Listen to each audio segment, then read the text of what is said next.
नहमदुहु व नुसल्ली व नुसल्लिमु अला रसूलिहिल करीम अम्मा बाद फ़अऊज़ु बिल्लाहि मिनश शैतानिर रजीम बिस्मिल्लाहिर रहमानिर रहीम। मुअज़्ज़ज़ सामीईन व नाज़रीन, इस वक्त पूरी दुनिया में एक ही चीज का चर्चा है और वो है कोरोना वायरस।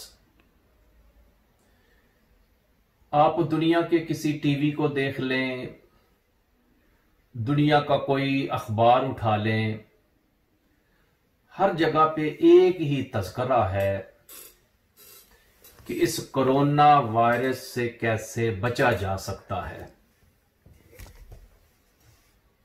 अमेरिका से लेकर ऑस्ट्रेलिया तक और न्यूजीलैंड तक, सऊदी अरब से लेकर इंडोनेशिया तक,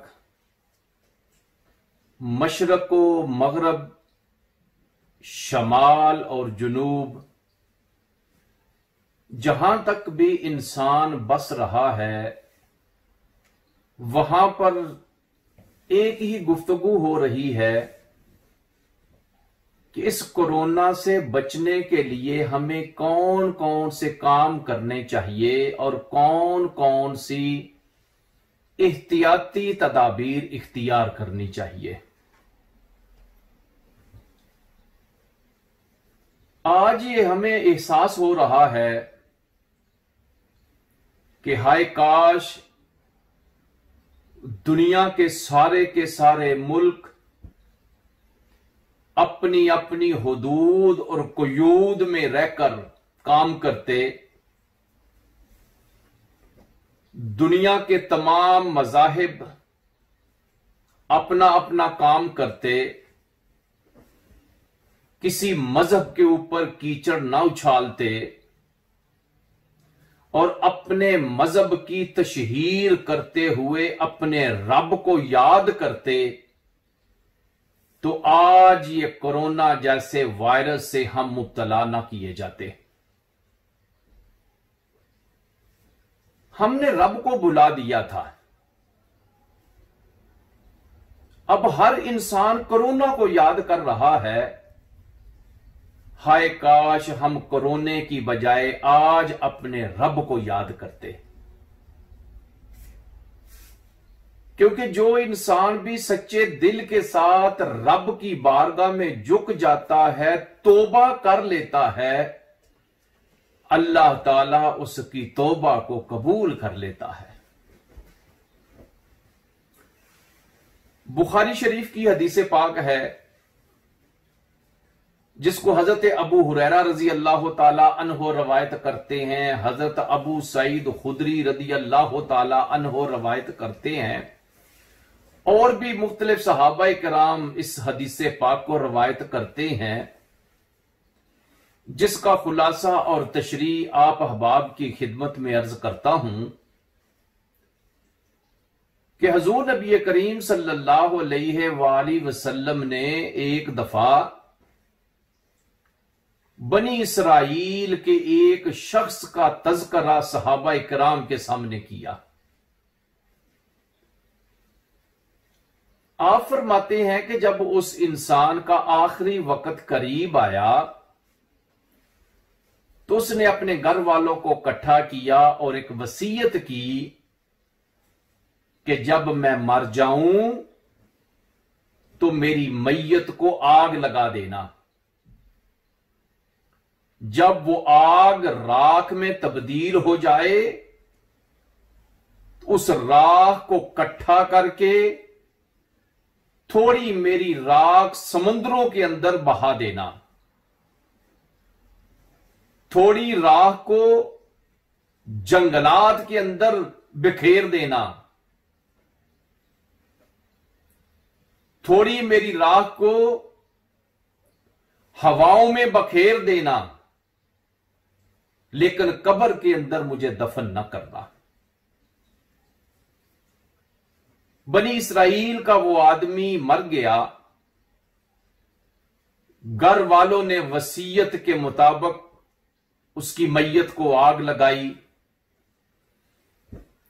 जब वो जल के राख हो गया, उसकी राख को इकट्ठा किया गया, उस राख का कुछ हिस्सा दरियाओं में फेंक दिया गया, उसकी राख का कुछ हिस्सा जंगलात में बखेर दिया गया, उसकी राख का कुछ हिस्सा हवाओं में उड़ा दिया गया। घर वाले वापस आ गए। जब उसकी राख मुख्तलिफ जगहों के ऊपर बिखर गई तो लफ्ज़े कुन से पूरी कायनात को बनाने वाले रब ने कुन कहकर उस सारी की सारी राख को इकट्ठा होने का हुक्म दे दिया। दरियाओं से, जंगलात से, हवाओं से वो राख जहां जहां गई थी वो सारी की सारी इकट्ठी हो गई। फिर एक इंसान बन गया। जब वो रब की बारगाह में हाजिर हुआ, रब ने फरमाया, मेरे बंदे, मैंने तुझे जिंदगी दी थी, मैंने तुझे मालो दौलत दिया था, मैंने तुझे औलाद दी थी, मैंने दुनिया की हर आसाइश से तुझे मालामाल किया था। फिर क्या वजह है कि तूने अपने आप को जलाने का और मुख्तलिफ जगहों पे राख को बखेरने का हुक्म क्यों दिया था? अर्ज करता है मौला, जब मैंने अपने गिरेबान में झांक के देखा, मुझे गुनाहों के अलावा कुछ नजर ना आया, गलतियों के अलावा कुछ नजर ना आया। मैं सोचने लगा था, अगर मैं इसी हालत में तेरी बारगाह में हाजिर हुआ, तू मुझे वो अजाब देगा जो किसी और को तूने वो अजाब नहीं दिया। मालिक, मैं सोच रहा था कि जब मुख्तलिफ जगहों के ऊपर अपनी राख को बखेरने का हुक्म दूंगा, मैं तेरे अजाब से बच जाऊंगा। मेरे दिल के अंदर तेरा खौफ और डर पैदा हो गया था। उस खौफ और डर की वजह से मैंने अपने घर वालों को ऐसा करने का हुक्म दिया था। परवरदिगार फरमाता है, मेरे बंदे, तेरे दिल में मेरा खौफ पैदा हुआ था, तेरे दिल में मेरा डर पैदा हुआ था।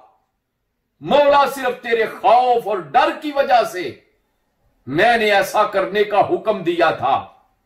परवरदिगार फरमाता है, मेरे बंदे, तेरे दिल में मेरा खौफ और डर पैदा हुआ था, इसलिए तूने ऐसा करने का हुक्म दिया था। तो सुन, इस खौफ और डर के पैदा होने की वजह से मैं तेरे सारे गुनाहों को माफ करता हूं, तेरी सारी खताएं माफ करता हूं और तुझे जन्नतुल फरदौस का मालिक बना देता हूं। तो हजरात मोहतरम, इंसान के दिल में अगर अल्लाह का खौफ पैदा हो जाए, रब सारे गुनाह माफ कर देता है, सारी खताएं माफ कर देता है।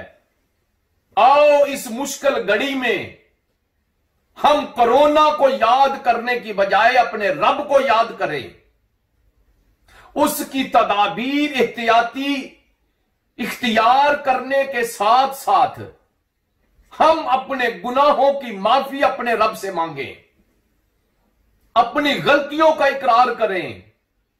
जब हम अपनी गलतियों का इकरार करेंगे सच्चे दिल के साथ, रब की बारगाह में झुक जाएंगे, इंशाअल्लाह ये आफतें दूर हो जाएंगी, ये बलाएं दूर हो जाएंगी, ये वबाएं खत्म हो जाएंगी, ये परेशानियां खत्म हो जाएंगी। इसलिए इसका एक ही हल है, वो क्या कि हम रब ताला की बारगाह में झुककर उसके हुजूर तौबा करें, अल्लाह से डरें, अल्लाह ने जो करने का हुक्म दिया है वो करें। जब उसके ऊपर अमल करेंगे इंशाअल्लाह ये सारी की सारी वबाएं खुद बे खुद खत्म हो जाएंगी। वसल्लल्लाहु तआला अला खैर खल्किही व नूर अर्शिही सय्यदना व मौलाना मुहम्मदिन व अला आलिही व अस्हाबिही अजमाइन।